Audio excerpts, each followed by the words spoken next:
Hi, this is UncleTboxing.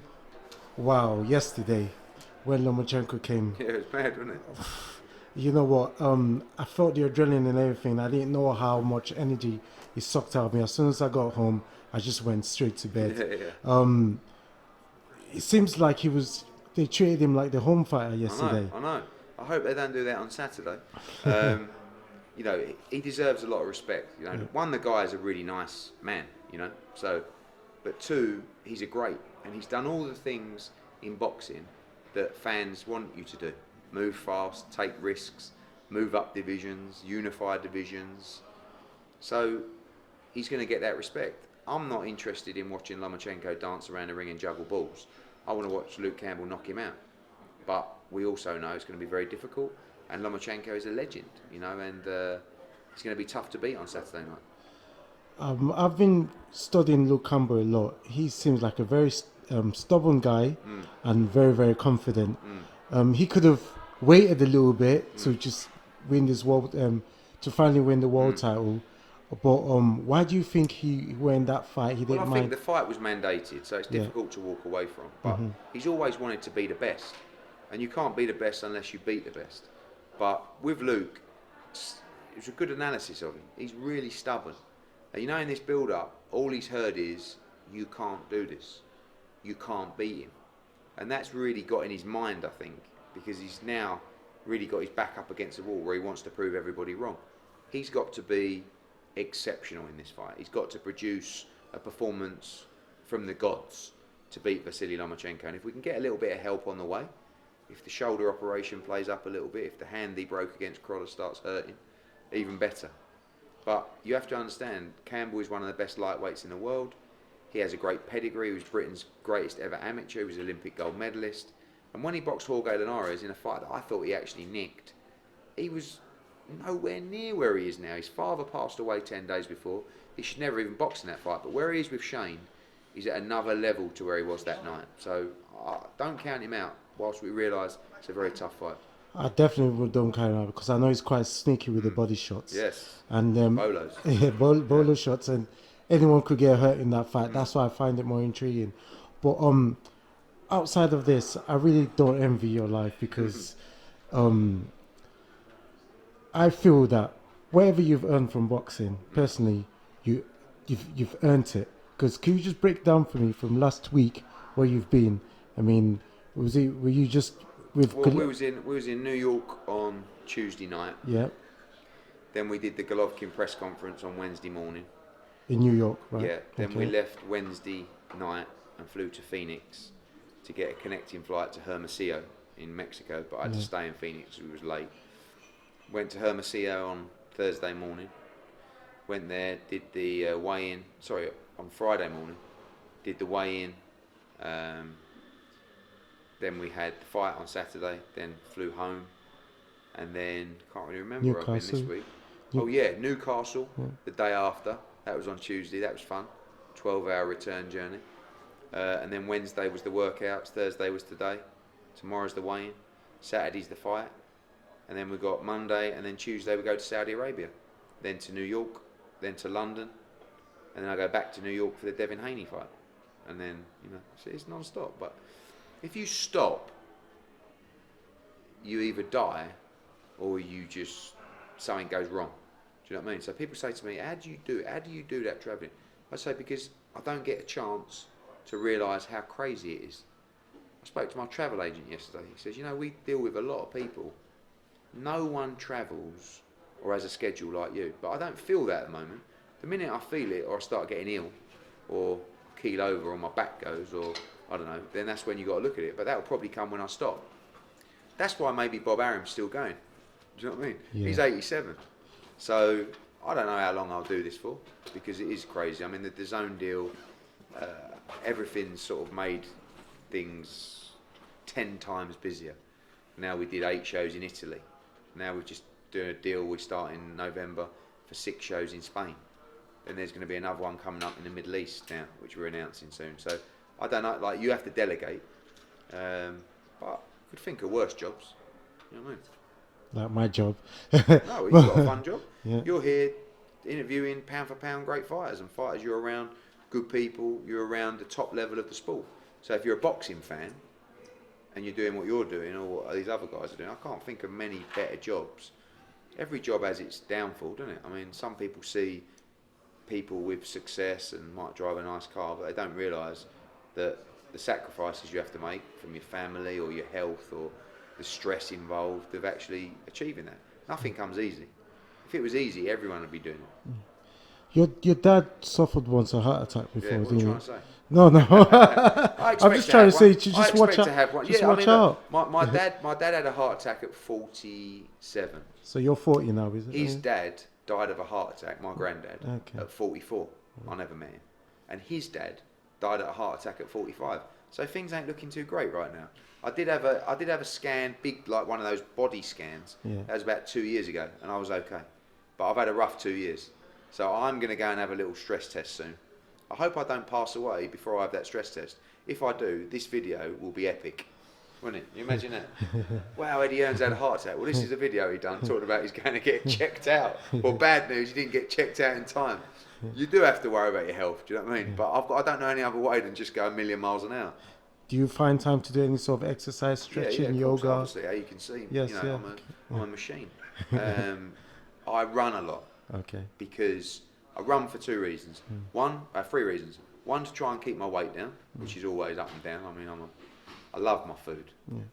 Number two is for health reasons. And number three is for mental reasons. Because I feel like when you exercise, especially if you have a run, it's a great way to clear your mind. 100%. I'm the most unflexible individual that's ever been put on the earth.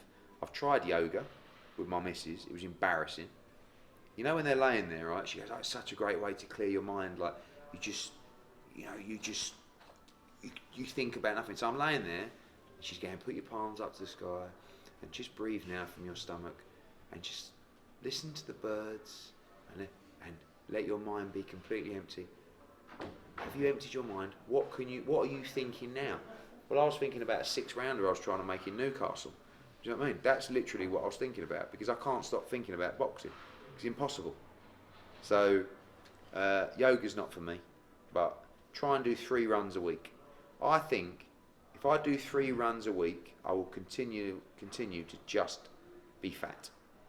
Do you know what I mean? If I don't do those, I will borderline obese, and if I do more than 3, I might lose too much weight, which is unlikely to happen. So, in DAZN, with the deal you've got with DAZN, I thought you was set to have like a steep competition with Golden Boy, but nah, I don't see that happening, because, for example, at 1 o'clock in the morning on Saturday, after watching that in the yard, I switched on the Sky.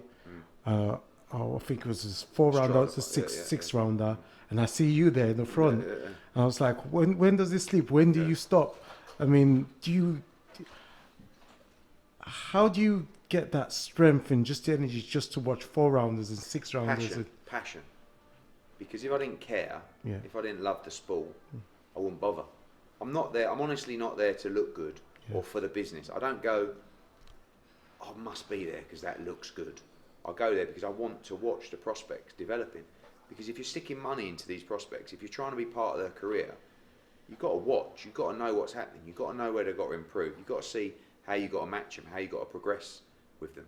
And I honestly love having that personal relationship with a fighter. Sometimes they've got people around them, managers, parents, they don't let you get close to their fighter. That's bad for the fighter, because if I'm emotionally invested in your career, trust me, you want that. You want me to be on your side. You want me to be working overtime for you. So there are people that are annoying or rude or don't know what they're doing that sometimes get in the way of a relationship. You know, there's certain fighters that I work with or have worked with in the past that I would do anything for. You know, if I had to miss my kid's christening, if I had to miss my wife's birth, or birth of a child, I would do it for those guys. Do you know what I mean? If I had to back them all the way, if I had to, I don't know, like, and that's the kind of relationship you want with a fighter. That's when you get those great moments. Darren Barker, Kell Brook, Anthony Crolla, Tony Bellew. You know, they're the moments that we're in the sport for. Because the money's great, and of course everybody wants to make as much money as possible. But those nights will never leave you.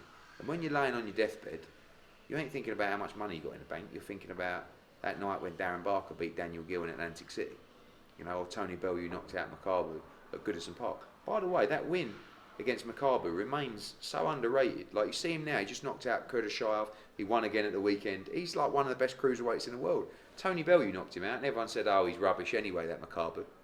Just thought I'd throw that in there. It was because it was a vacant title. All right, mate. Yeah.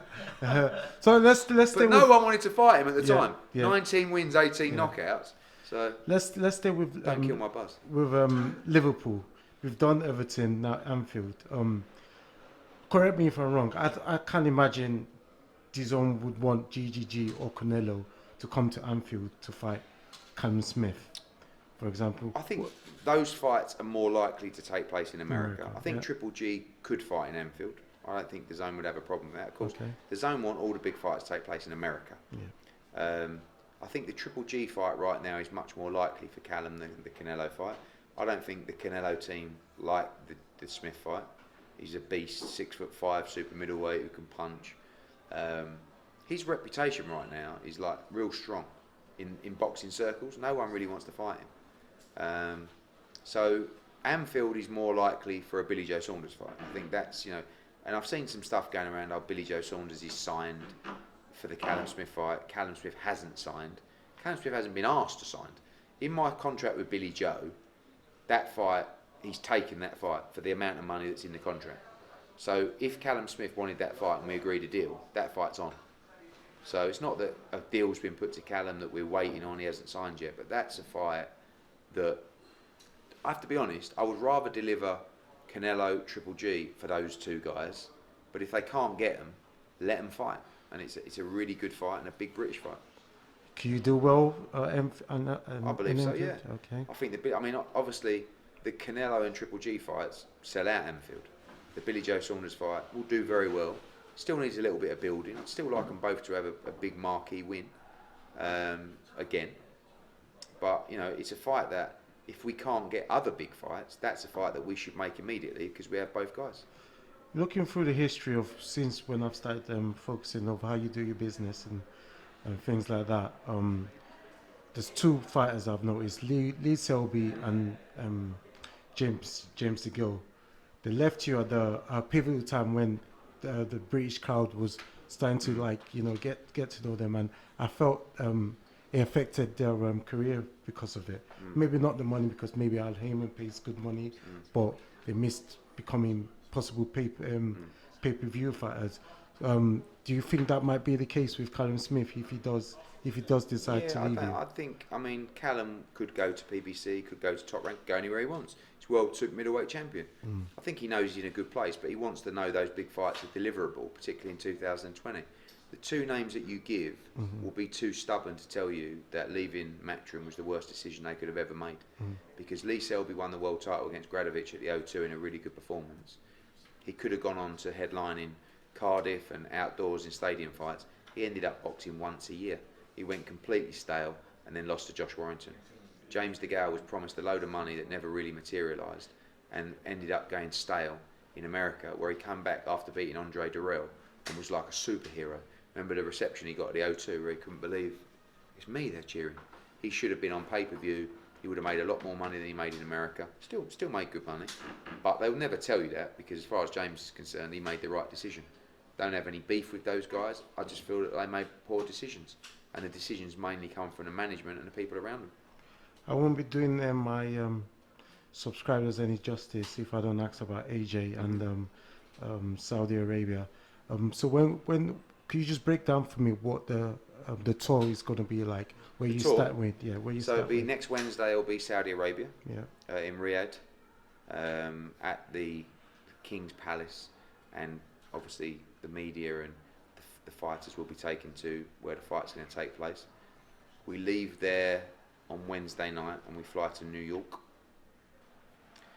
placed in a place called the Capitol, there, plush building, and then we leave there Thursday night and we fly to London, and then it will take place at Syon Park, right by Sky, on Friday, and then they'll go off and camp will commence. So it's going to be a brutal 3 days. I mean, the schedule's a killer, and obviously those guys, they're not used to flying like that. So it's going to be tough for them. But once that's done, the promo works out of the way, and they can focus on the camp.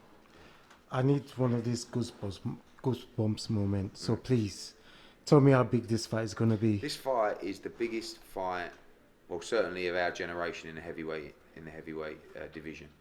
It's a fight that when people laugh when I say Thriller in Manila and Rumble in the Jungle, wait and see when this fight comes around. There are 40 million people in Saudi Arabia. 70% of them are under the age of 24. I think people think like they haven't got tellies and stuff like that. Like, you do realise they watched the first fight. You know, they love boxing. It's going to be 14,000 people in there that's going to be going nuts. But the fight is going to be in a purpose-built outdoor stadium that is built on the banks of the sand dunes in a desert. All right? There's controversy, there's expectation, there's curiosity, but more importantly, there is a rematch of the fight of the year where anything can happen. This fight is a monster fight. And people have got to realise there's another world out there outside of Britain and America. Now Middle East are investing in the sport of boxing. So hold on to your pants, because it's going to get double lively. The week of Andrew Ruiz against Joshua against Ruiz won. Deontay Wilder made the announcement about Ortiz. The one that's still not confirmed. Yeah. Do you think they do that on purpose, just to unsettle him, try and take a bit of shine away? Yeah. It's sad, but it's boxing. It's not unexpected. That fight was announced on May the 28th. We're about to hit September. Still got no confirmation of that fight. Tells you everything you need to know. Thanks for your time, Eddie, No problem. and all the best.